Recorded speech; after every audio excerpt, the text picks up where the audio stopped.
तो गाइस, मैं हूँ डॉक्टर मीरा और आज हम बात करेंगे डायबिटीज़ के बारे में। तो डायबिटीज़ को हम शुगर भी कहते हैं आम भाषा में, और चीनी रोग भी कहते हैं, मधुमेह भी कहते हैं। तो उसके बारे में बात करते हैं।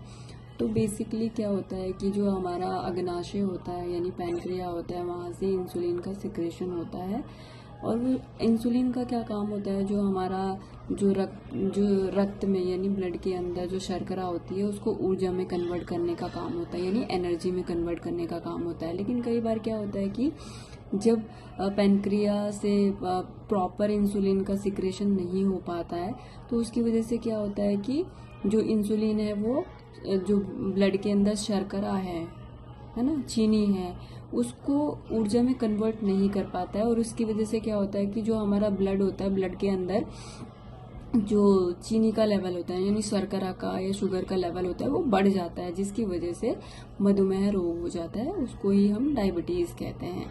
तो अब इसमें क्या क्या संकेत मिलते हैं, क्या क्या होता है डायबिटीज़ के कारण। तो डायबिटीज़ का सबसे मेन कारण मतलब लक्षण ये होता है कि आपको बार बार पेशाब आएगा, बहुत भूख लगेगी, प्यास हमेशा, आपको गला सूखा रहेगा और अत्यधिक भूख लगेगी, और वजन आपका कम होने लगेगा, थकावट रहेगी, चिड़चिड़ापन रहेगा, खुजली होएगी, या त्वचा में कोई भी मतलब रोग होगा, स्किन डिसऑर्डर्स बहुत ज़्यादा होंगे, या फिर अगर वुंड हो गया है यानी कि आपको किसी तरह का घाव हो गया है तो वो उसको हील होने में बहुत ज़्यादा समय लगेगा, या फिर हेडेक आपको रहेगा, आंखों से धुंधलापन यानी कि आपको कम दिखाई देना स्टार्ट हो जाएगा, या ब्लर विजन हो जाएगी, मतलब धुंधलापन, या अच्छे से दिखाई नहीं देगा। और अगर ये रोगों का इलाज नहीं कराते हैं इसका, तो आगे चल के क्या होता है कि आपको रेटिनोपैथी हो सकती है, और इसके अलावा बॉडी में नंबनेस रहेगी। बहुत सारे लोग होते हैं उनको शून्यपन रहता है, या फिर उनके हाथ या अंग सो जाते हैं, इस तरह की समस्या भी मैंने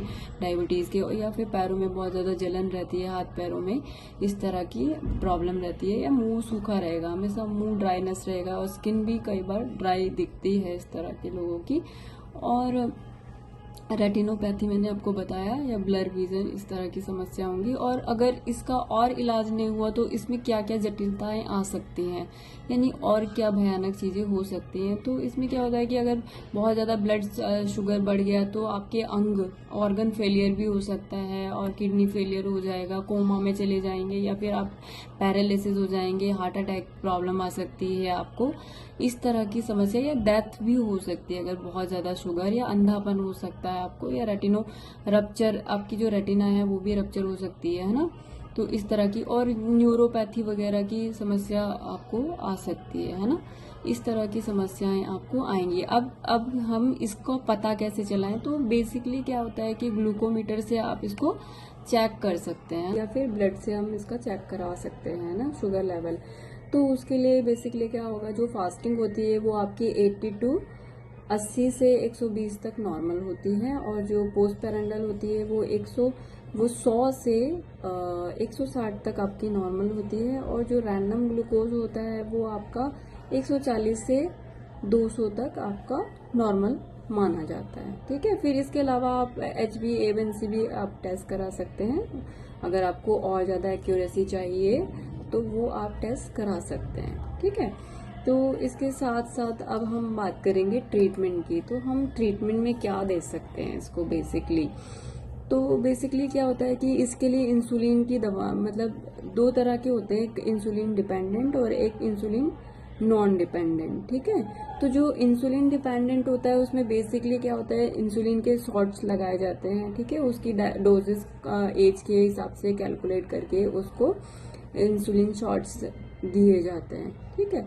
इसके अलावा जो नॉन इंडिपेंडेंट इंसुलिन वाले पेशेंट होते हैं उनको मेडिसिन के द्वारा और कुछ एक्सरसाइज के द्वारा आप ये कर सकते हैं, या लाइफस्टाइल चेंज करके उनको ठीक कर सकते हैं। तो बेसिकली उसमें क्या करना है आपको, उसमें कुछ मेडिसिन होती हैं, जैसे मेटफॉर्मिन हो गया, ग्लिम्प्राइड हो गया, या कॉम्बिनेशन मेडिसिन भी आप यूज कर सकते हैं। और अगर उसके बाद भी वो नहीं कंट्रोल हो रहा है तो आप इंसुलिन के ऊपर भी उसको रख सकते हैं, ऐसा कर सकते हैं। बाकी आप लाइफस्टाइल चेंज कीजिए, और मीठा खाना बंद कर दीजिए, अवॉइड कर दीजिए, और थोड़ी देर के लिए यानी 20 मिनट एटलीस्ट वॉक कीजिए या एक्सरसाइज कीजिए 20 मिनट वॉक करने से आपका शुगर लेवल एकदम डाउन हो जाएगा अच्छे से। और मेडिसिन लीजिए, जैसे मेटफॉर्मिन, ग्लिम्प्राइड मैंने आपको बताया था, अब शुगर को कंट्रोल करने के लिए। और अगर नहीं कंट्रोल हो रहा है तो इंसुलिन के ऊपर भी आप जा सकते हैं, है ना।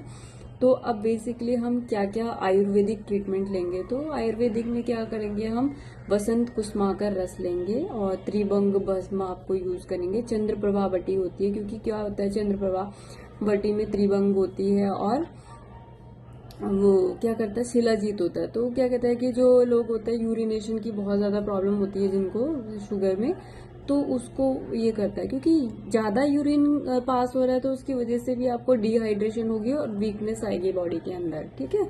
तो उसको रोकने का काम करता है। बाकी त्रिफला चूर्ण होता है जो कि आपके तीनों ही दोषों पे काम करेगा, या जो भी आपकी बड़े हुए हैं दोष, वाता पित्ता कफा, उस पे वर्क करेगा, है ना। और आमल की रसायन है और शिलाजीत है, जैसे कि मैंने आपको पहले बताया। और इसके अलावा विजय सार बहुत अच्छा रोल प्ले करता है शुगर लेवल को कंट्रोल करने के लिए। तो विजय सार की लकड़ी अवेलेबल होती है मार्केट में, आप वो ला करके उसका चूर्ण बना सकते हैं, या फिर उसको उबाल करके आप पी सकते हैं। चूर्ण की मात्रा 3 ग्राम होगी गर्म पानी के साथ। और अगर आप पानी में पीते हैं तो एक लकड़ी डालिए, उसको रात भर भिगो के रखिए, सुबह उसको उबालें, 1/4 रहे, छान करके पी लें। और हल्दी चूर्ण, तो हल्दी चूर्ण होता है, हल्दी प्योर हल्दी क्या होती है कि जो आपका शुगर लेवल होता है उसको डाउन करने के लिए बहुत इंपॉर्टेंट रोल प्ले करती है।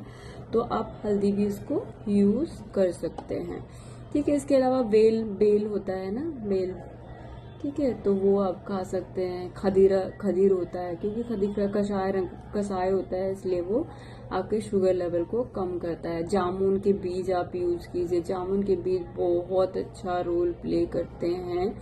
एंड नीम चूर्णा, ठीक है, बबूल का चूर्णा और दालचीनी, ठीक है। तो जो करेले का जूस होता है, अब कुछ घरेलू उपाय भी हम कर सकते हैं। तो घरेलू उपाय में क्या करेंगे, जो करेले का जूस होता है ना, करेले का जूस पी सकते हैं, नीम का जूस पी सकते हैं, या नीम का रस खा सकते हैं, या पत्ती का चूर्ण ले सकते हैं, या मेथी का पानी पी सकते हैं, मेथी खा सकते हैं, मेथी का चूर्ण ले सकते हैं, किसी भी जिसमें। और ग्रीन टी पी सकते हैं, क्योंकि ग्रीन टी एंटीऑक्सीडेंट होती है और डिटॉक्सिफिकेशन करती है, और आपके जो भी मेटाबॉलिज्म रेट होता है उसको रेगुलेट करने का काम करती है, ठीक है। आंवला होता है, आंवला तो सारी ही चीजों पे वर्क करता है। एंड अदरक होता है, अदरक आपके मेटाबॉलिज्म रेट को ठीक करता है। दालचीनी है, वो आपके मेद धातु को कम करेगा और सारे ही जो भी ऑल ओवर हेल्थ है उसको इंक्रीज करने का काम करता है। करी पत्ता, ठीक है, वो भी आप यूज कर सकते हैं। इसके अलावा जामुन आप खा सकते हैं, जामुन बहुत ज्यादा खा सकते हैं, करेले की सब्जी खा सकते हैं, ठीक है। इस तरह से आप यूज करेंगे तो आपको काफी अच्छा फायदा मिलेगा, ठीक है। और सबसे अच्छी बात क्या होती है कि अगर आप ये एक्सरसाइज करें, कितना भी, अगर आपको ज्यादा शुगर हो रहा है और आप मेडिसिन नहीं खाना चाहते हैं और अपनी नॉर्मल लाइफ ये करना चाहते हैं, तो आप प्लीज क्या करें, 20 मिनट में आप कम से कम एक्सरसाइज जरूर। अब क्या होता है कि इसके डायबिटीज के कॉम्प्लिकेशंस क्या क्या होते हैं वो बताती हूँ। तो अगर आपने इसका ट्रीटमेंट नहीं किया तो क्या क्या हो सकता है, दिल का दौरा यानी कि हार्ट अटैक आएगा, आंखों की रोशनी चली जाएगी, या कैटरैक्ट हो जाता है, कई लोगों को मोतियाबिंद जिसे कहते हैं वो हो जाता है, या कई लोगों को कम दिखना शुरू हो जाता है, और स्किन की बीमारियां बहुत ज्यादा होती हैं, या हीलिंग नहीं होती है प्रॉपरली। अगर कुछ कट गया है या चोट लग गई है तो वो हील नहीं होगा शुगर वाले पेशेंट में। और न्यूरोपैथी होती है, उनको रेटिनोपैथी होती है, कैटरैक्ट होता है, शॉक हो जाता है, शॉक में चले जाते हैं पेशेंट, या कोमा में चले जाते हैं अगर बहुत ज्यादा शुगर लेवल बढ़ गया तो।